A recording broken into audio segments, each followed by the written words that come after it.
We are starting block 3 of HRD. So first, block 3 mainly covers the laws and rights related aspects. As a human resource professional or human resource manager, it is very, very important that these particular laws needs to be known because humans are protected against so many things. So these laws really play a lot of role in terms of planning or managing human resources. So this entire block is concentrating on various dimensions of these particular laws and rights. It starts with unit 1 starts with intellectual property rights. So what is intellectual property right? Intellectual property is nothing but whatever that you are actually creating using your mind, using your work, right? So something which is original to you. So it is very distinct to whatever that you have done using your mental energy or the created from your mind, right? This is something that is an identity that belongs to you. So this is not something that you have copied from somebody else.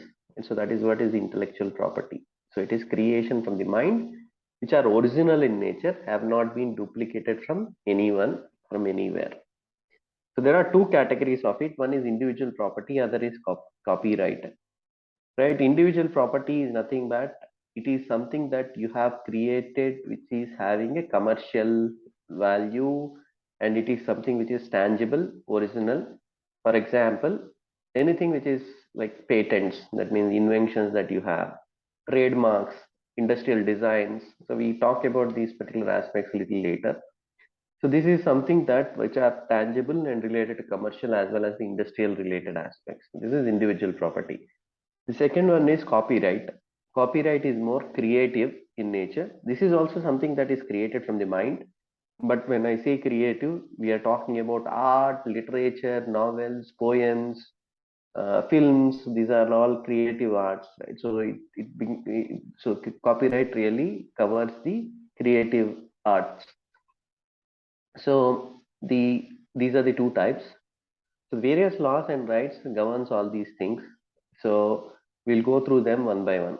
Right. So what is intellectual property right? The entire concept of protecting these whatever the original ideas that are being made or whatever it is, creation from the mind, product of the mind, the protecting these kind of things is what is all these intellectual property rights cover. So some of them, right? So important things to note is these intellectual properties are mainly geographical in nature, especially the category that we talked about, which is individual property, which is something associated with industry or commercial aspect, is highly territorial. That means if you have a patent which is filed in India, it is mainly valid in India. You might have to actually file a patent separately in another geographical region, right? So it is protected in the boundary of nation. But copyrights, which we talked about in the second aspect, which is copyright, and also the trade secrets, they are actually not territorial, they are universal. So everywhere and anywhere it is applicable. So generally IPRs are territorial except these copyright and trade secrets. So what is the objective of IP rights? Right? Obviously, to protect ownership, originality of your thing, recognize the person who has done it, what are the financial benefits and other things needs to be protected. Somebody made a medicine and if somebody else copies it, then there is no motivation for somebody to be creative enough to make that medicine. Right? So you need to actually give advantage to the person who has been creative and he actually, spent an effort to create it. So that's the whole idea of this particular copyright. Going into types of the copyright, so I'm not going through all the points. I think most of the points there are self-evident. So what are the types of, the intellectual property rights? First is copyright. We talked about all the creative stuff, articles, books, arts, all those stuff, right? It is generally, literally, it is like valid for 100 odd years, 50 to 100 years. And even beyond somebody's lifetime also some things are applicable, like 95 years after the publication of the book kind of a thing, right? So this is what is copyright. The next is trademark. So this is like a phrase or a logo or whatever that is belonging to your business. So this is also something which is, I mean, which is something that is going to be a symbol for your organization, right? So this can be registered nationally and also internationally. You have an option of where to actually register. So next is patents. Patent is something like an invention or a discovery. So this has got a time limit of 20 years, and this is very territorial in nature. It all depends on in which country you are actually, putting up the patent. Next is industrial design rights. So this is like design related to your products or whatever your industry specific things are. So this is like example is Hawkins pressure cooker has got their own design, which is like they have their own rights in that particular design. Typically, this is also something that would last 10 to 25 years depending upon where you are actually doing it. And this is also something that is territorial in nature. So you need to actually, similar to your patent, you might have to actually file across the regions in case if you want to protect extra across the regions. Next is trade secret. So this is typically like your own recipes, your own formulas. So this is the kind of the thing that you have. Like Maggie has got their own trade secret. So this is not territorial. This is universal. So basically, this would be across all the countries once you have this trade secret. So these are the types of intellectual property rights. Now we are actually talking about issues. So what could be the issues, right? Piracy is the first big issue. So you have the right, but somebody copied, released it. Some China material came into picture which looks like an iPhone. So they have a piracy, right? So something like that. So economic piracy, internet piracy, infringement of copyrights, intellectual and cultural piracy. So these are some of the aspects which are the issues as far as the intellectual properties are concerned. So so going further, right? So we talked about what are the types, what are the advantages of this particular thing, and we also talked about what kind of issues that these particular things would actually think. I mean, come to, right? So in issues we talked about there is a resource piracy, which is is talking about you replicating the resource in the other country or other place or even in the same without any what do you say valid thing. So cultural piracy is about something which belongs to culture. You are actually taking it across and trying to utilize it in the other places, right? Without really bothering about the intellectual properties. Economic piracy is something that you are actually taking, uh, like copying the trademark, trade names, or you're copying the trade secrets, which does have like economical impact across, right? So this is what is the economic piracy. Internet piracy is like you're actually leaking the confidential information in the internet. So this is what is the internet piracy. Infringement of copyrights, it's like you are actually not taking prior permission, and you are trying to actually utilize the content from the original author. So this is infringement of copyrights. These are the issues that we talked about. Now we are going into the significance of intellectual property right. So intellectual property rights provides incentives. What exactly? I mean, so it is like you discovered something. Obviously, you will have the first right to sell. So there is actually an incentive that is associated with it, and you are recognized as the original author of this. So that is one of the biggest advantages. It recognizes the innovations. You are actually, when you get IPR, when you get patent, what it means is officially it is recognized that there is nobody else who has done it earlier, and you are the first person to do it.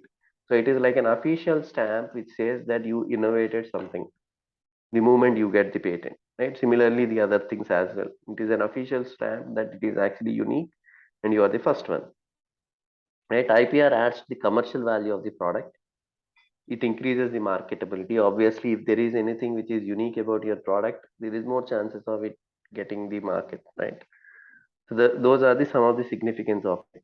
So even in the Indian context, we do have our own patent act, which was formulated in 1856, and later on it got amendments in 1970 as well, right? And there are few organizations across worldwide who actually govern these kind of things. So India became the member of patent corporation cooperation theory and Budapest theory treaty. So these two treaties, India became the member, which are relevant to this particular patent related infringements. So this is about the first unit of block 4. So very straightforward, easy, and almost a sure shot question that would actually come into this, especially the types of intellectual properties, which is copyright, trademark, patents, industrial design rights, and trade secrets. These five, there is a probable question that would actually come. So now we are actually going into the next one, which is going into the labor laws. So so there are actually, so we moved from the intellectual properties, now we are going into the laws part of it. So this is mainly we are going to talk about laws which are governing the human resources, the labor, whoever is working, right? So what is the concept here? The concept is there are actually rules that country or an organization or a community that needs to obey or follow when they deal with humans. So they do have interests, they have rights, and these particular labor laws are something that is going to mainly concentrate on the people who are working and the human part of those particular workers, whoever is like working, right? So there are various laws. So we'll go through those particular laws one by one. First is collective labor law. Collective labor law. So as the name suggests, collective. So this particular law covers all the aspects which are related to the relationships aspect. So now we are talking about employee, employer, trade union, various units, right? Various things. So how these things need to interwork? What are the laws when each one of them are dealing with the other? Is what is the collective labor law. So these are concentrating on relationship aspects of all the elements, right? Next is individual labor law. This is again concentrating on the individual employee. Okay, so individual employee is the concentration here. These are the two types of labor laws. Okay, so now we are going into the laws which are applicable in Indian context, right? So India does have various labor laws. I think there is one example that I actually stated here. Obviously, it is not just about protecting the employee, it is also protecting the organization or the employer, even their particular rights as well is covered in these particular laws. There is one famous case, looks like an example, which actually brings out that not just employee, even employer are protected against these laws, right? Protected with these laws. I mean, there is some guy called as Uttam Nakate who used to actually sleep in his workplace.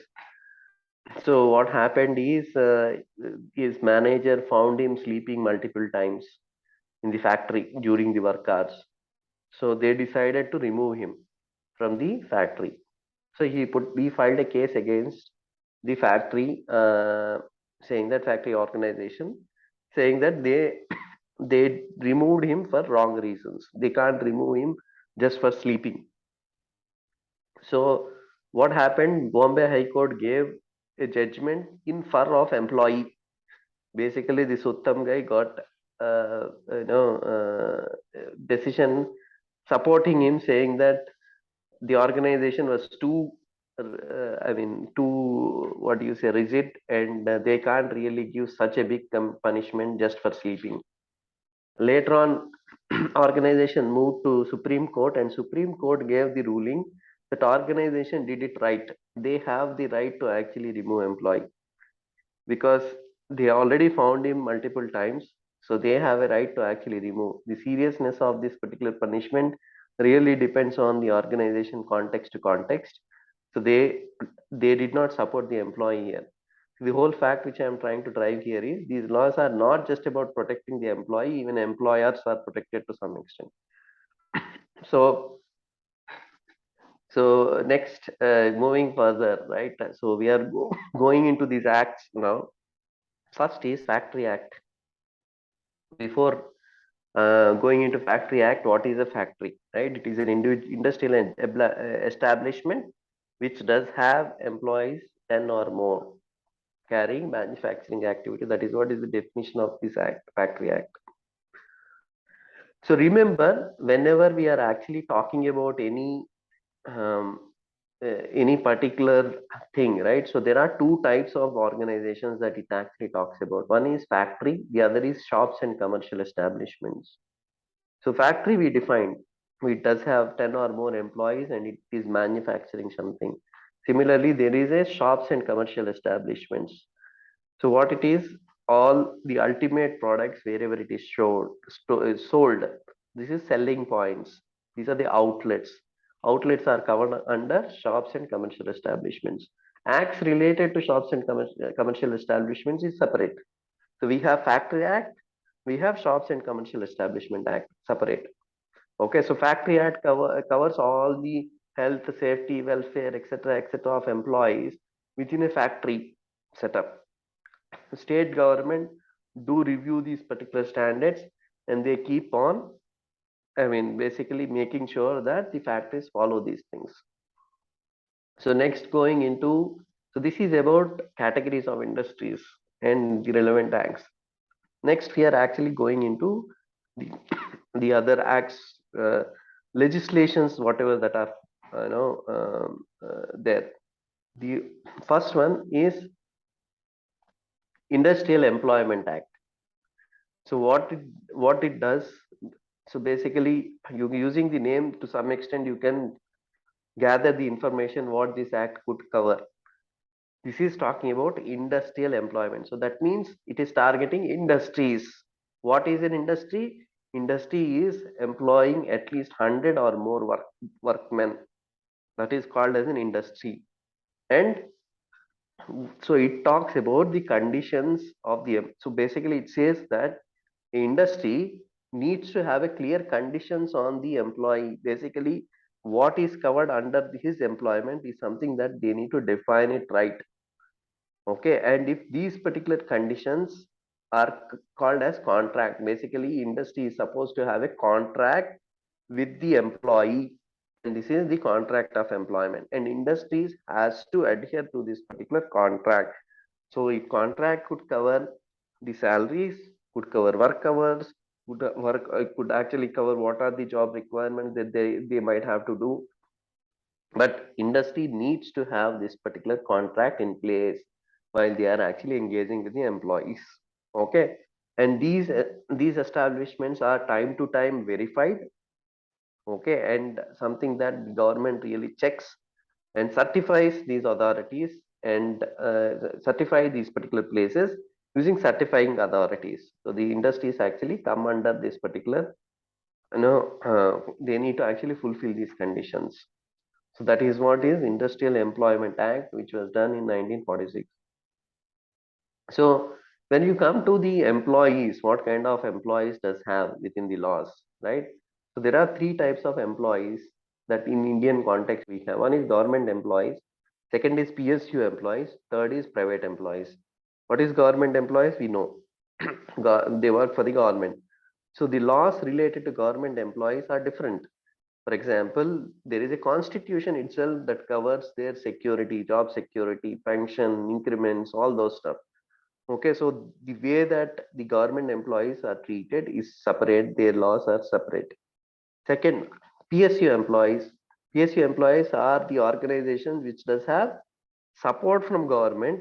They are public sector thing, but they are not fully government organizations. Example, ISRO, ONGC, and these kind of things. So they are funded by the government, but not really a government organizations, right? They are governed by certain regulations which government really imposes on them. Okay, but otherwise they are pretty much independent in their particular running. Okay, so in these particular employees does have their own regulations. Obviously, government will check those particular regulations, but these are not exactly government employees, rather governed by governments. So their regulations are separate, and each individual public sector organization might have their own regulations. So next is private sector.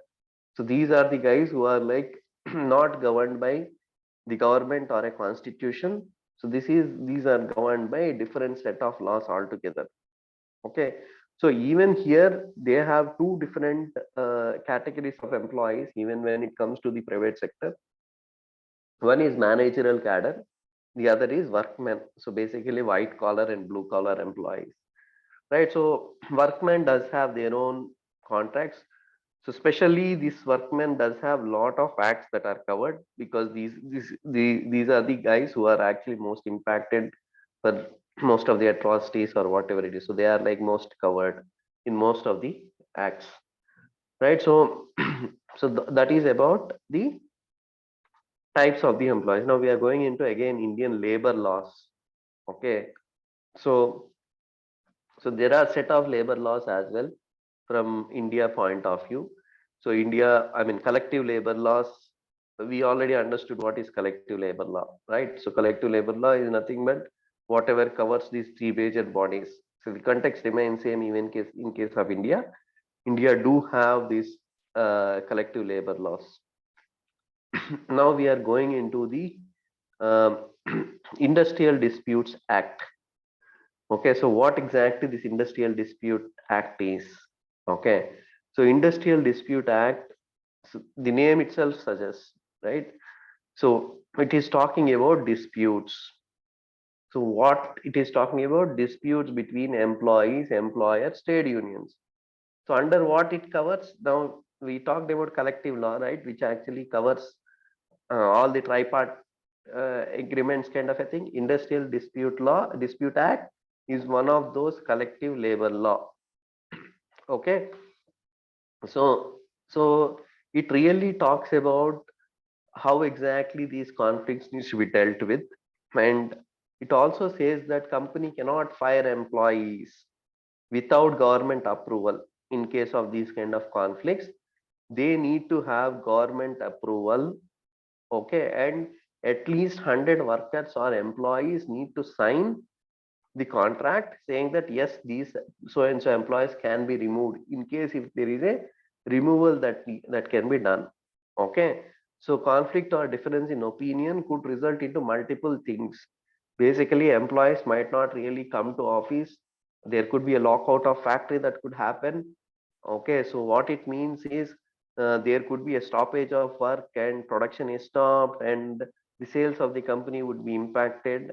So both employer employee would have their I mean would have their particular losses. So obviously they need to actually sit together and resolve it. So to how exactly these losses needs to be dealt, what is the agreement that they could come to. But here, while the process is going on, they are not supposed to remove the employees. Okay, so dispute. What exactly is industrial dispute? Industrial dispute, as I said, it is a difference of opinion between employers, between the employers themselves, or between employer and then employees, between the work unions and employees. So all the possibilities are covered here. So it's not just about difference of opinion between employees employers, right? It could be even between the employees is covered. It is covered under this particular act. So this is Disputes Act, which was done in 1947. Okay, it also says that employees does have a right to join any of those unions of their choice. Okay, so now there is another law which is called as Trade Union Act, which was done in 1926. So this also covers the same point, where employees can form their own unions, and these unions can be registered. Only condition here is this union can exist only if at least 10% of the employees are part of it, or else 100 employees are part of it. So that is what is the Trade Union Act. Okay. So there are number of definitions which are covered under Trade Union Act, right? What is an executive? Executive is whatever name to call which management of the affairs of the trade union is entrusted to. Whoever is managing this particular trade union affairs are executive. Similarly, registered trade union, what it means, trade union which is registered under this particular act. Okay, so appropriate government means some trade unions are central in nature, some are under state in nature. So when it comes to appropriate government, it could refer to state government or even central government. So these are some of the definitions which are covered under it. Okay, so what is trade dispute? So even dispute related definition is covered. So now we are going into the next act, which is Provisions of Factory Act. So this covers the factories. We talked about industrial disputes. We talked about Trade Union Act. Now we are talking about Provisions of Factory Act. Again, name is very self-evident. So when you write what is this act, it is covering factories. Generally, when it comes to factory health, safety, welfare, what exactly are the hazardous things, right? What should be the work hours of the employees? What should be the annual leave, etc., etc. Everything is actually covered under this Factories Act. Okay, so now we are going into the next one, Mines Act. Again, very simple, straightforward. Mines Act means it covers mines. So same thing. What should be the work hours? What should be the leave policies? What is the limitations of this particular and for the employment? What should be the health and safety aspects? In case of mine, health and safety aspects are very critical, right? So there would be a time to time check in terms of how these mines are so now the question could be, factory acts are also covering the safety and health aspects, mines are also covering this health and safety aspects and the work hours and all those stuff. Why two acts? Because in general factory the standards could be different from mines. Mines might actually require different set of standards, hence there is a separate act which was actually made for mines. But net to net the content of it is same. Mine should follow this kind of an act, factory should follow that kind of an act. Okay, but as such the content or rather the high level categories that it covers is same. Okay, so now we are going into Workmen's Compensation Act. Compensation Act, so it is mainly talking about how a some employee needs to be compensated, right? So it actually, some of the recommendations of this bill, what should be their death benefit when something happens during their work, what should actually a company or an organization need to pay for an employee, what if he is disabled, what should be the compensation that he need to get, right? So all the compensation related aspects. So earlier this used to called as Workmen Compensation Act. Later on in 1923, they thought workmen is very gender sensitive. Hence, let's actually rename it as Employees Compensation Act. So you can say that this act is now Employees Compensation Act rather than Workmen Compensation Act. Okay. So this covers all the compensation related aspects, like what if death happens, what if he is disabled, what if you need to actually remove the employee suddenly because of something. That all the compensations is the aspects which it actually covers. Okay. So it also covers not only that, it also covers some amount of what is the minimum wages that you need to actually give to an employee. But there is another specialized act which mainly talks about this kind of minimum wages, which is a Minimum Wages Act. Okay, so even though this has got a very small portion of that minimal rates of compensation, the Minimum Wages Act covers in detail in terms of what should be the minimum compensation that employee should get. Okay, so this has got many factors. right? Obviously, minimum wage cannot be same when you actually talk about Mumbai, when you talk about Bangalore, when you talk about some village. You can't have same minimum wage. So based on the index where exactly this employee is working, you have a minimum wage defined, which is cost of living index is the one which dictates what should be the minimum wage. And there is another component called as variable dearness allowance, which is also covered under this particular minimum wage. Okay, and there is a board which is central advisory board, which is which actually governs this, basically tells that this is what is the minimum wage that needs to be required. So central government and state governments do actually revise this time to time, and they are the ones who actually come up with this particular wages, right? So it is obviously central government would actually do it. So this comes under industrial central industrial relations machinery, which is CIRM. This is the governing body which comes under Ministry of Labor, and they do have a specialized commissioner which is called as Chief Labor Commissioner. He is the one who is the authority for this particular thing. Okay, so when something goes wrong, so what exactly, so they actually time to time see these particular organizations, factories or whatever it is, and they actually check, okay, whether the minimum wages are met or not. Okay, so if minimum wages are not met, there are two types of uh, revisions or fixations that would be done. First, there is a committee method.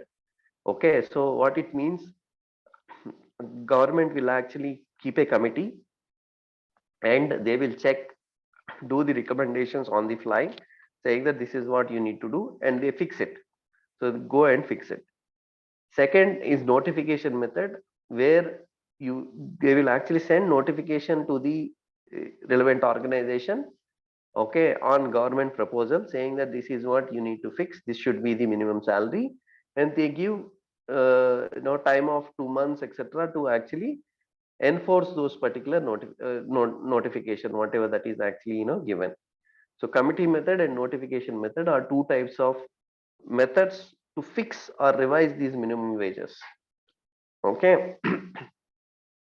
Next, payments of bonus act. Okay, so this is covering bonus payment. So that means everybody needs to get yearly bonus. That is what this particular act says. Contract Labor Act. The name, so look at the name of it. The name itself will suggest what that act is covering. Contract labor, it covers contract labor, right? The one who are actually temporary workers, right? And this does have even the clause on women are not permitted to work in night shifts. Okay, so so Child Labor Act.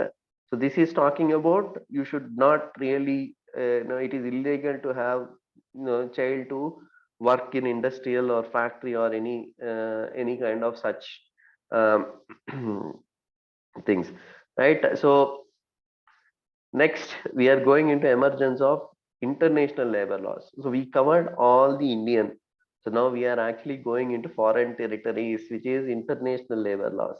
So not just about individual countries, there is actually a international labor organization which is called as ILO. So this actually governs international labor laws. Okay, so but the objective is same. It also covers about what should be the minimum wages, how employee work hours should be there, what all conditions that we need to provide for the employees, etc., etc. These are the things, typical things that any law would actually cover related to labor. So even international labor law covers only these particular aspects, right? So so it will help the collaboration between workers, employers in the preparation of social economic measures. So basically the statement looks very very complex, but what all it is saying is it will just ensure that they get some basic income, so that people are not pressed for social and economic needs, right? So the those so so it provides social justice to all the labors. That's all, right? So there are a few complex statements in there around it, but that is the crux of all those particular statements. Okay, so now what are the instruments? What ILO really comes up with? right? ILO comes up with something called as conventions. So when it comes to any international related thing, I think you would have heard this particular word convention multiple times. Geneva Convention or some XYZ, they will call a city name and then put a convention to it. So what is convention? Convention is you are actually trying to create some obligations. So you are coming up with some rules and you are telling all the countries which are members of this particular ILO need to follow that. So they actually conventions are the instruments to design these obligations. So everybody sit together and say that these are the rules. Now let's all follow as members, right? Obviously, so there are two types. One is conventions, the other is recommendation. So recommendation is not as strict as convention. Convention is specific and somebody needs to follow. All the members really require to follow. Okay. Whereas recommendations are not obligations. Basically, they are like, okay, yeah, these are the good things that let's try everybody follow this. That is recommendation. Okay. So you have conventions, you have recommendations. So there are certain core conventions which International Labour Organization came up with. Okay, so generally these conventions, as I said, are passed in, when they meet in certain place or time or whatever it is. So when there are 2/3 majority, these rules are passed and every member is supposed to adhere to that. Okay, even though we talked about these conventions are strict to be followed, we should also understand that these conventions are not rigid, because it is taking into consideration that some of the countries are not as developed as the others, right? So these would have some flexible clauses here and there so that they accommodate poor countries as well. Okay, which does have a different political conditions, economic conditions, etc., etc. So the flexibilities are built into these conventions. Okay, so so there are core conventions which are there as far as ILO is concerned. First is protection of the right to organize convention. So what it is saying is, so it provides right to all workers and employers to form joint organizations of their own. So you can actually go and join any organization. It is your right to work anywhere, and it is right to put your own organization, right? So that is what it is all about. So nobody can stop you in creating your own organization. So next, organized and collective bargaining convention. Okay, so workers and employers against acts of interference by each other for measures to promote collective bargaining. So you can form a group and you can actually have a collective power to bargain, trade, and all those stuff. So this is like, again, it is a slight variation of the above where you are actually forming the organization. Here you are actually collectively forming a force to bargain and probably um, not interfere with each other. So the next one is forced labor convention. So name itself, except first two, rest all conventions are very, very straightforward. Okay, the first two are the only tricky ones. The third one, forced labor convention. What is this forced labor? You can't really force somebody to work for you. You can't create some political pressure, some punishment, something like that, and make sure that people really come and work for you. That is what is forced labor convention. So in a way, it is saying that there is no slavery. Okay, discrimination convention. So what it means is you can't discriminate somebody based on caste, race, color, religion, whatever it is, while giving an employment, training, or even working conditions. Equal remuneration. You can't distinguish people and give different remuneration. Especially, it covers the gender-based discrimination when it comes to pay. The men and women both needs to get equal pay when they are working similar on when they are working on the similar things. Next is minimum age convention.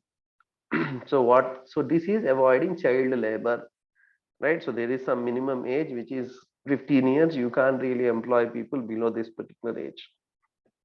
Okay. So these are the core conventions from ILO. Okay. So now coming to the global instruments. Okay. So these are the tools or instruments which ILO uses. One, United Nations. There is a United Nations General Assembly that happens, which is binding various big nations, right? Very popular organization. So even though UN doesn't deal with these labor uh, related matters, ILO recognizes and uses this in various ways. Okay. So, so some of these particular, so basically it is like ILO is a specialized agency under this UN. UN is how you could probably say, right? All the labor related things, it actually uses this UN General Assembly to pass these particular conventions. So some of these particular UN Assembly which talked about conventions which are concerning labor matters, even though this is not labor, so the whole point is, even though it is not labor related thing, but UN also does actually interfere and tell these particular labor matters. So it sees as a big brother for ILO. So some of the things which this UN tried to formulate is elimination of all forms of racial discrimination, discrimination against women, rights of a child, rights of refugees, right? Status of stateless persons. If you see these conventions, they are overlapping with labor matters, even though they are talking about at a countrywide racial discrimination against women. All these are very generic matters, but they do actually fall into the labor related matters as well, right? Next instrument is European instrument. So European, there is a European Union, so they do have their own actually uh, union which talks about these particular things. So they do have a lot of rights which are covered under this particular European Union kind of a thing. Okay, so next is African instrument. So even Africa does have their own rights and laws and all those stuff. So these are some of the global instruments, examples of global instruments, which do govern this international labor laws. Okay, so that's about unit 2 of the block 3. Okay, now we are going into the unit 4, which is again, now we are extending these particular laws. Now we are going into different set of laws. Okay, but still we are on the topic of having law.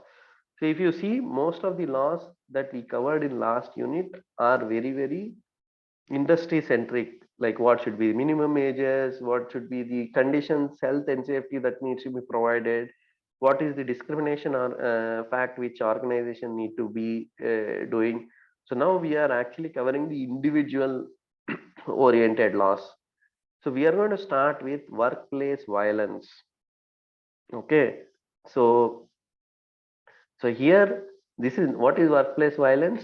Obviously, the violence that really happens in the workplace, the incidents like threat, murder, or even you're talking about something like challenging the safety, health, and all those stuff of an employee is about this workplace violence, right? So the word violence here is same meaning as whatever you know.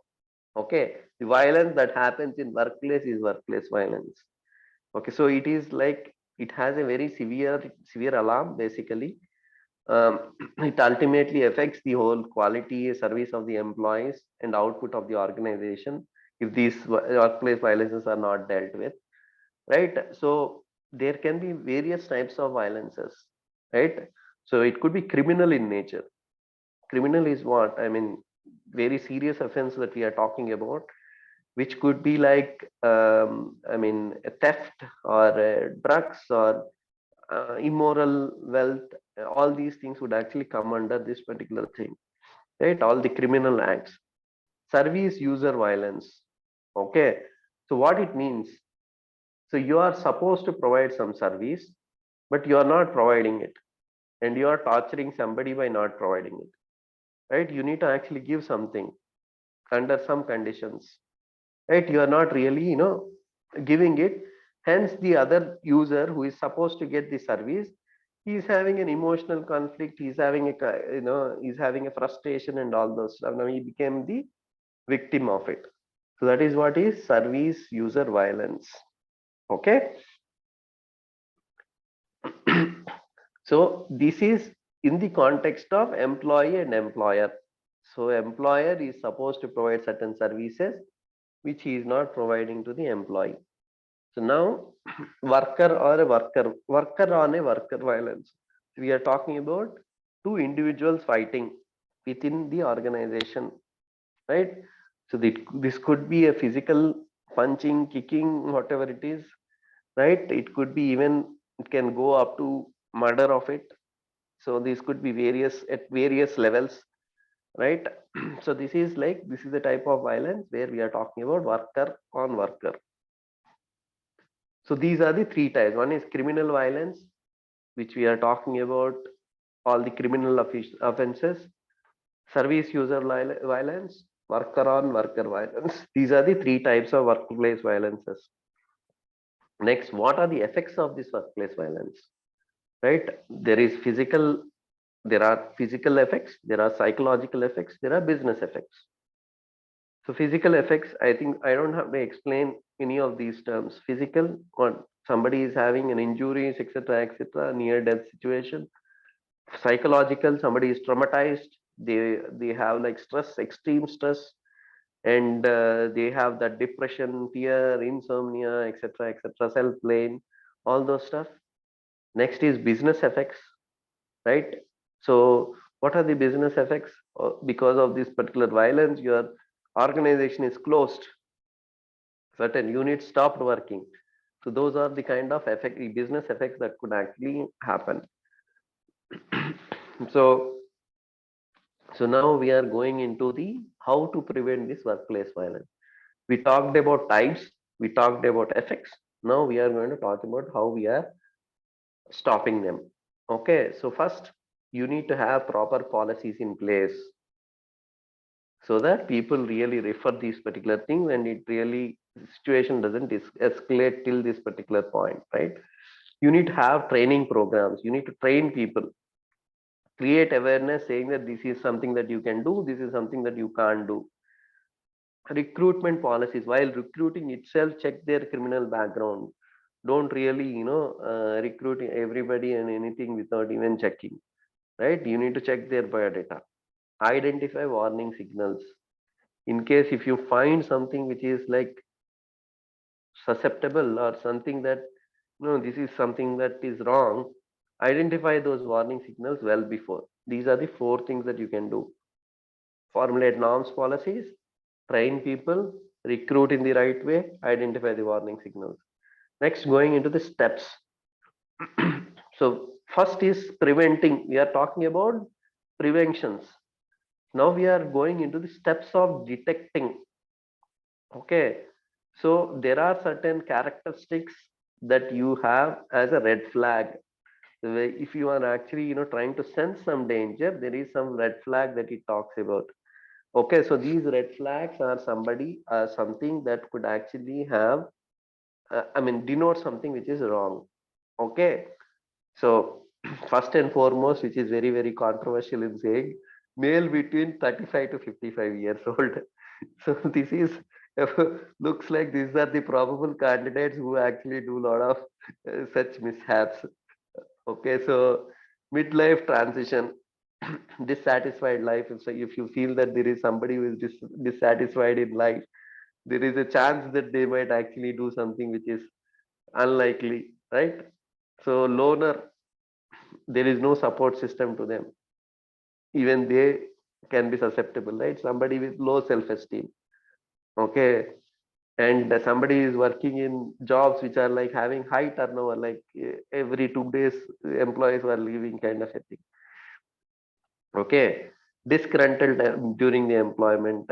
So all those shortcomings, history of intimidating co-workers, so all those whatever the small things that could potentially become your right flags, watch out them is what it is saying. Okay, so be careful with these particular red flags so that you detect this work violence much in advance and avoid that. Okay, so now we are going into the counseling. So I mean, counseling is one way where you are actually going, sitting, understanding the incident, particular aspect of employee performance during that time. Okay, and you are just trying to understand and making sure that things are set right, right. You give the direction to the employee, you understand the situation, and do it and make him do in the right way. So next is workplace harassment. Okay, so we are moving from workplace violence into workplace harassment. Okay, so what is this workplace harassment? You're trying to target a group or a particular employee and make them uncomfortable at their work. So harassment could be of various ways. Maybe you are harassing based on their caste, their gender or age or sexual orientation, or it could be religion, it could be anything. There could be various factors. Okay, so you are making them uncomfortable in the work environment. So determining the factors of workplace harassment. Okay, the action or a conduct of the supervisor, boss is one of the uh, biggest factor where he might be the one who is making you uncomfortable, right? The employee feels twice ways of raising his voice against the unwanted behavior, right? So somebody is trying to actually raise his voice. Behavior of conduct of the concerned person might be having a significant impact on the work performance. So somebody who is having significant impact on their performance.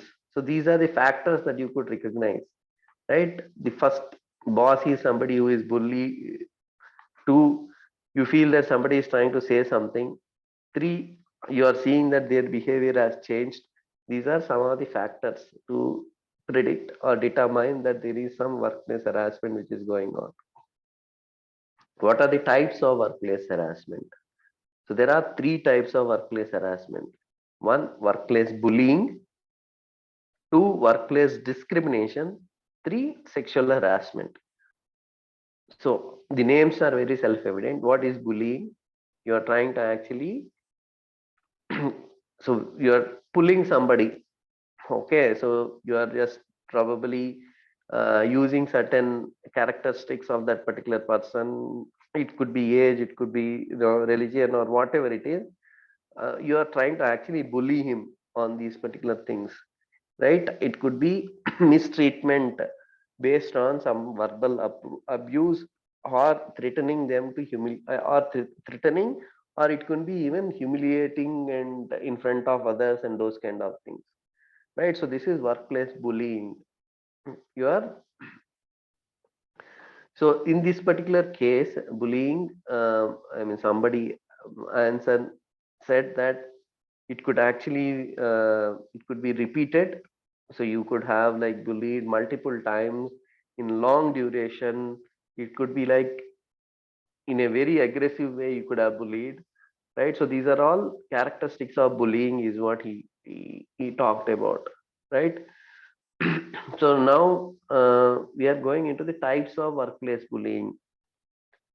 So there are five types of workplace bullying. One, pair bullying. What you are actually doing, pair bullying. You are, one person is bullying the other person. That's all. There is only two people who are involved in this bullying. This pair. Two, sequential bullying.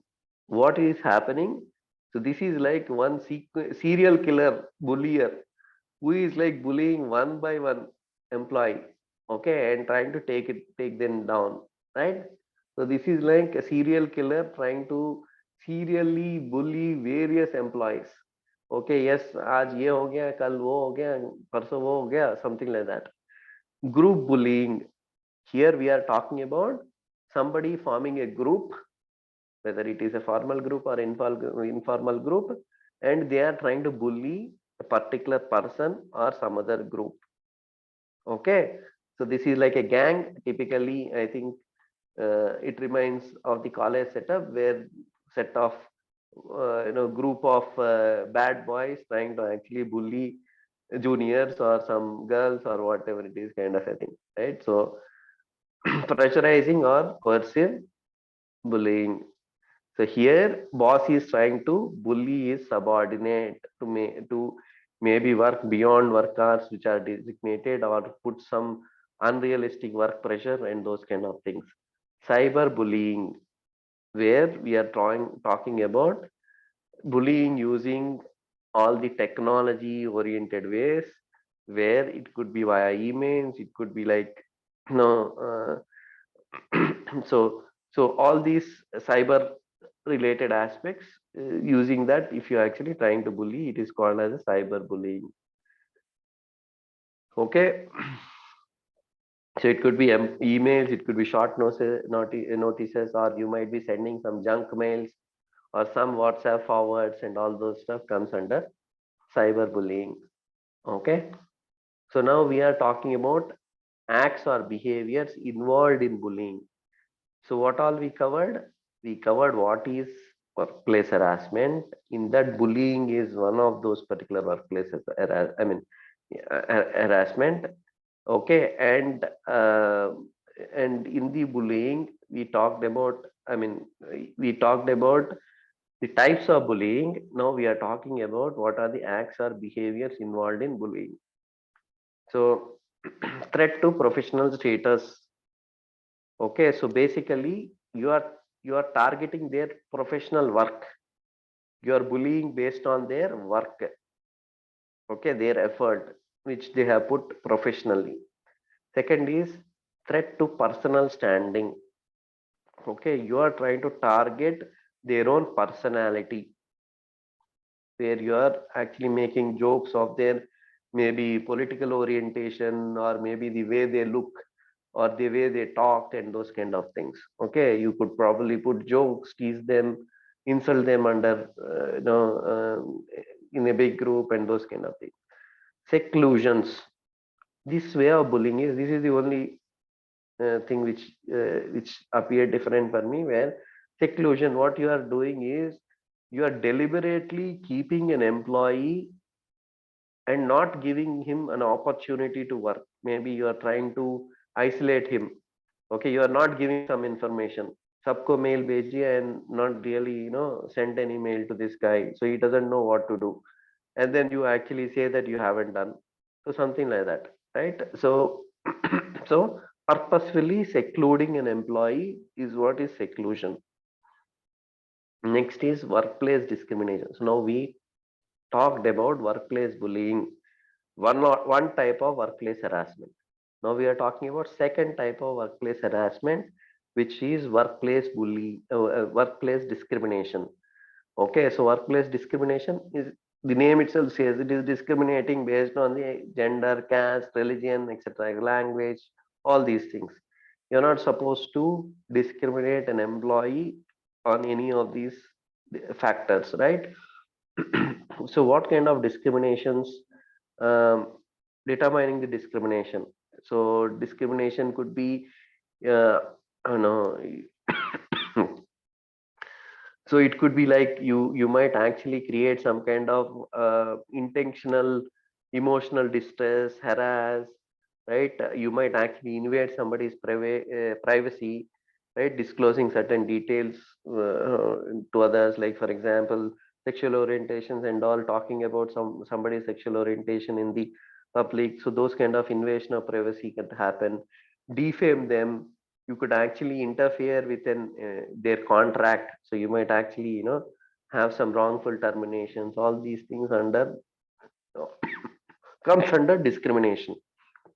The effects of discrimination in workplace, so it could have very negative effect. Obviously, I think effects are very, very straightforward. What is the effect of thing? It will create a bad thing as far as the performance of the employee is concerned, and the overall the groups, whatever that, I mean, overall organization's reputation will actually be at a question.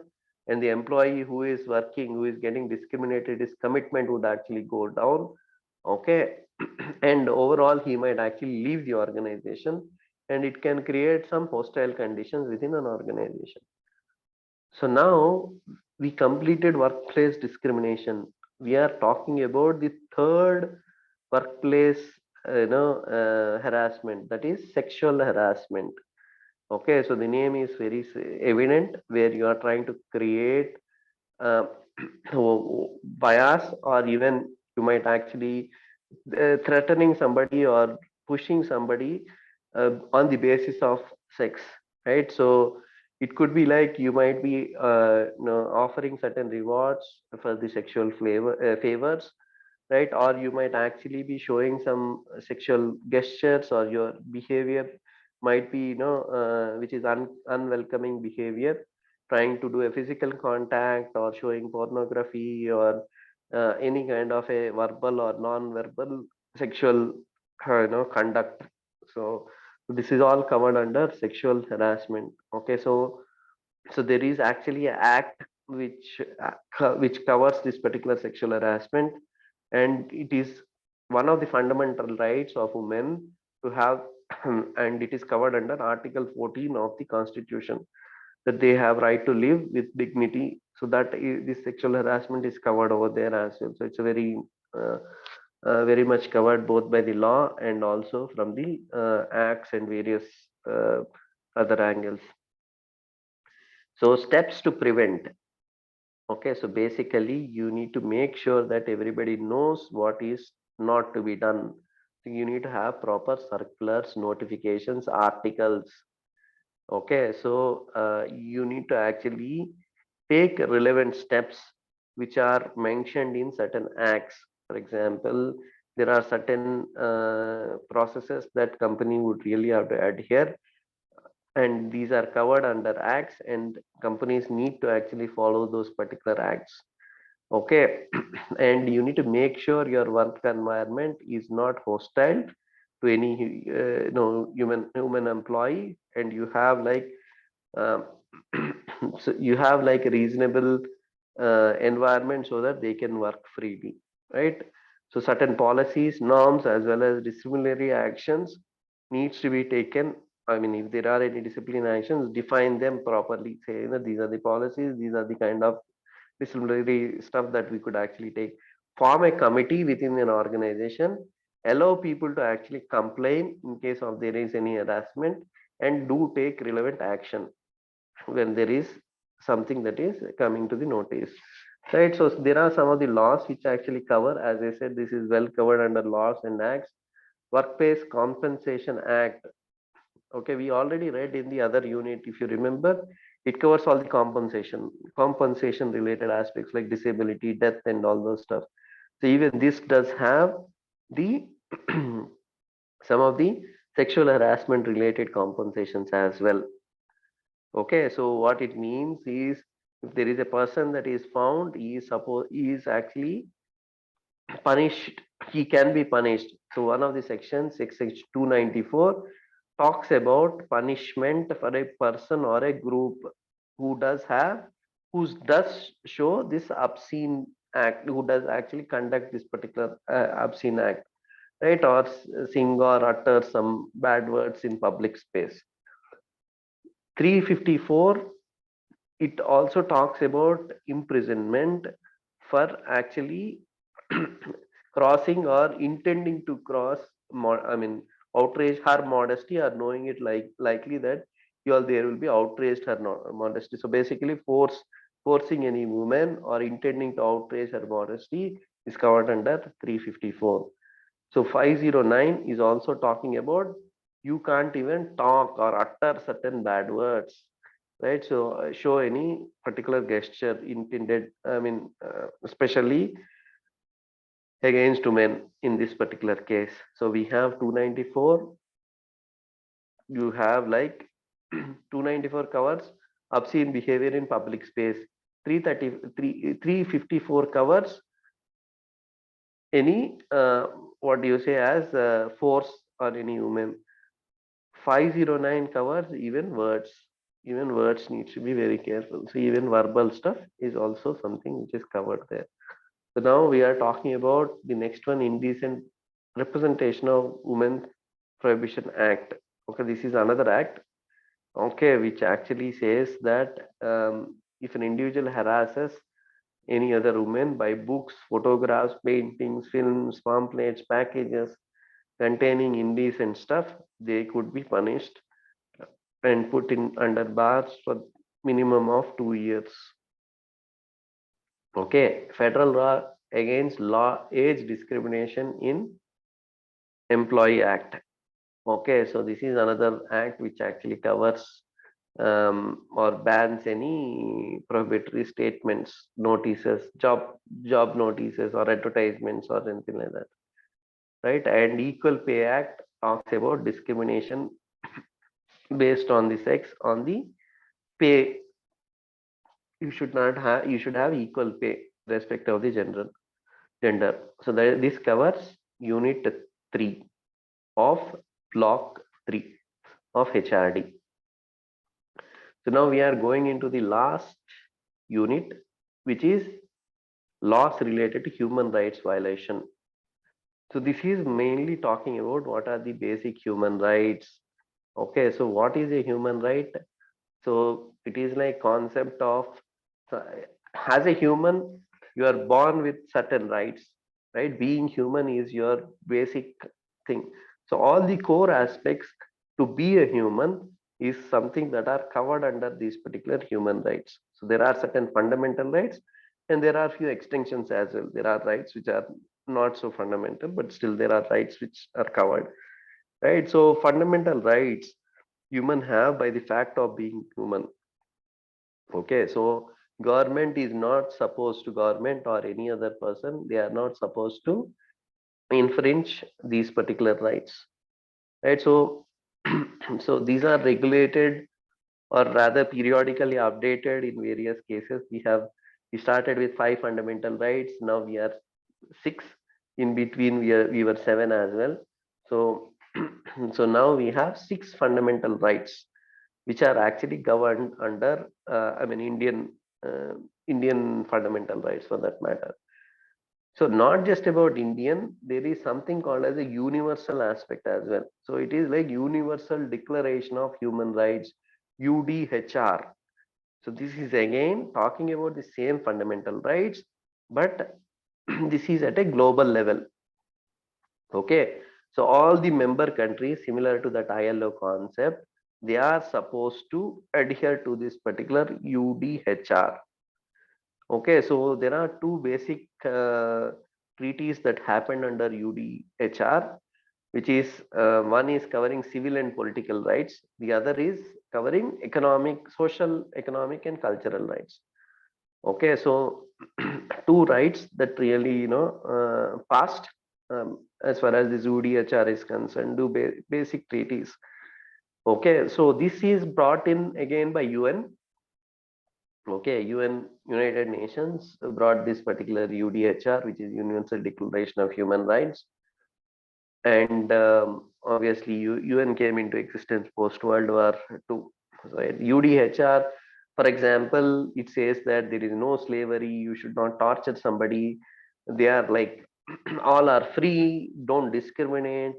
Okay, so they have their own right for privacy, they have right for marrying whatever and have a family, they have freedom of thought, they have freedom of expression, they can assemble in public, right, form groups of their own, they have right of democracy, they have choice to actually elect the government, right? So they all are equal under law. All these general rights are all covered under universal rights. Okay, so there are around 30 such rights. Okay, so don't worry, you don't really have to remember all the 30. The question that could come here is what is UDHR? Okay, so it is like Universal Declaration of Human Rights, which is brought in by UN General Assembly in 1948. This is covering all the human rights, and this could be civil, political, economic, social, and cultural.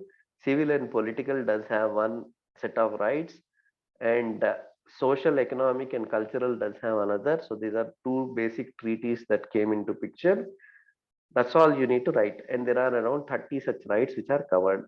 Okay, so if you want, if the question is really large, now you can probably attempt to write these particular 30, but I don't think that would you would really require to remember on any of these particular 30 as such.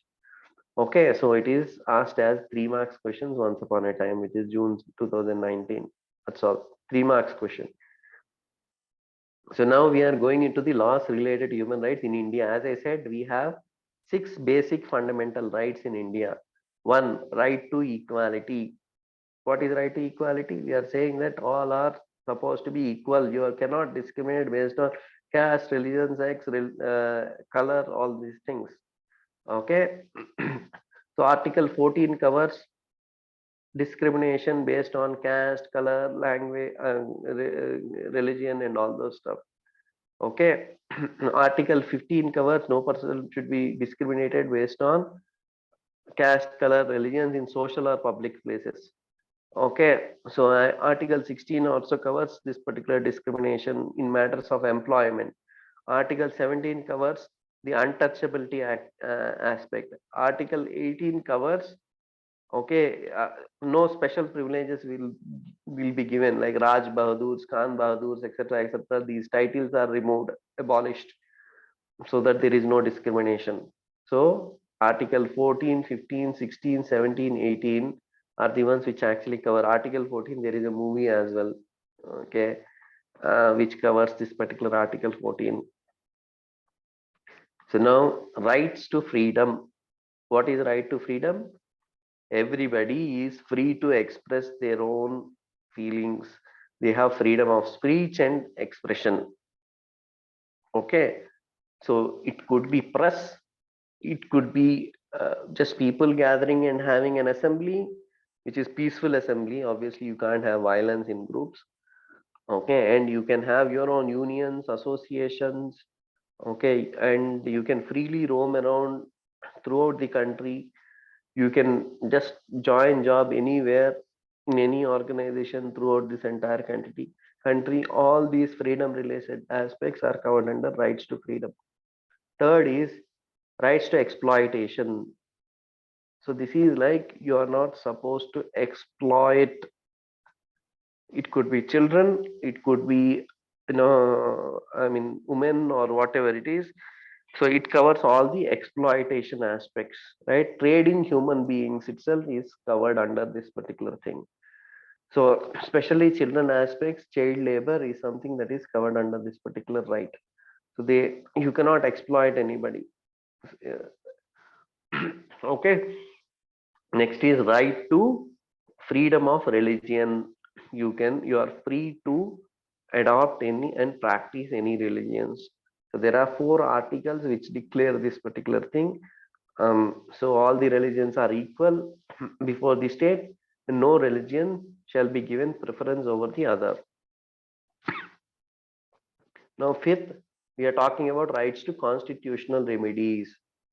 So what is constitutional remedies? Step taken to preserve, safeguard fundamental rights of a citizen in court. Constitutional remedy. In case if any of these rights are infringed, you have a right to reach to the constitution and ask for a remedy.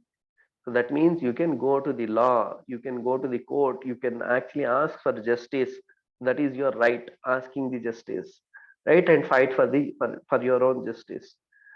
So now next is right to property. Right to property is no longer a fundamental right. Okay, so this is probably an extra right which was there before, but it was dropped. Okay, so here what says is no person shall be deprived of his property. So everybody has got a right to own a particular property, buy a property, maintain a property as such. So that is right to property. Next is right to education, where everybody has got a right to educate. Okay, so that is right to education. So all the children, they have right to get basic education, at least the elementary education. Okay, so it is government's duty to provide this particular education to all these particular children. So now we are talking, so those are the 6 fundamental rights plus one extra, which is right to property, right? Next is human rights violation. So what kind of violations does happen, right? Misuse of internet. So people might actually exchange information which could infringe any of these rights. For example, right to equality or right to freedom of religion or whatever it is. So there is a lot of information that gets exchanged which actually violates some of these fundamental rights. Human trade. So this is something which female workers, children, etc., etc. This human trade is something which is prevalent. Custodial violence. So you are actually having violence within jails. You have criminals, so maybe on the criminals also you are not supposed to actually infringe certain rights, basic rights of a human, right? So you cannot say that he is a criminal and give discriminate based on his caste, right? So okay, or torture them based on his religion, those kind of things. Land alienation. So basically here you are infringing certain property right, right to property, where you are trying to take away places from tribes, communities, and trying to actually do a real estate business out of it. Sexual harassment at workplace, right? So nothing to explain over there. We already talked about it in the last unit. Concern for forest alerts. You are cutting away forests and occupying lands. Homicide. Okay, it could be dowry deaths, missing women, abortion, all those particular uh, things. So now we are going into the strategies, laws, and responses of human rights violations. So what are the various things that government do to make sure that these rights are preserved? This section talks about what does government strategize. First, it created Human Rights Act. So there is an act which governs these human rights, basically to keep a control, keep a check, make sure that these are not violated. Okay, and there is a commission that actually this right brought in, which is, I think all of us know, there is something called as a Human Rights Commission. So these would actually come into picture even to actually protect certain criminals for that matter, right? So very very famous commission which actually which you would have actually heard a lot. They meet at regular intervals. Any case that they get, any petition that they get, they are supposed to go through it, and they actually kind of give a direction. They will intervene in case if they see any violence that is happening, right? So this is one thing, Human Rights Act. The second thing is promoting the right to information. Basically here what it is saying is government did do actually create that knowledge by publishing, by doing promos, by advertisements, by documentaries, all these things, so that people are aware of their particular rights. Okay, so peace committees. Okay, so what it means, so they form certain peace committees, send members, make sure that wherever these violations happen, these committees would actually resolve those particular violations, right? Maybe discrimination is happening between two religious groups, and there is some violence attack that happens, right, between the groups. So these peace committees go in and they actually make sure that they dissolve that particular violence, okay, and make peace between the communities. Legislation. Okay, so there are a lot of legislation body is there which actually amends laws. Whatever the acts, laws, and other things that we are talking about, they keep updating. Okay, so we have legislative body, right? I mean, the assembly is there, parliament is there, etc., where these things are constantly reviewed and updated. These acts, campaigns. So it is like a targeted training programs which train people on these things. Helplines. Government will provide helplines where you can reach in case if you see any infringement. Human rights court, specialized courts which are actually dealing with these human rights. Compensation in case if there is any affected party, government actually compensates in certain cases. They will actually provide payments. They will actually make sure that those impacted community or impacted person really recovers from it. National Commission for Women. So there is a special commission which is concentrating on the women aspects. so which is National Commission for Women, which was established in 1990, which actually targets all the women related rights. So this completes block 3 for HRD.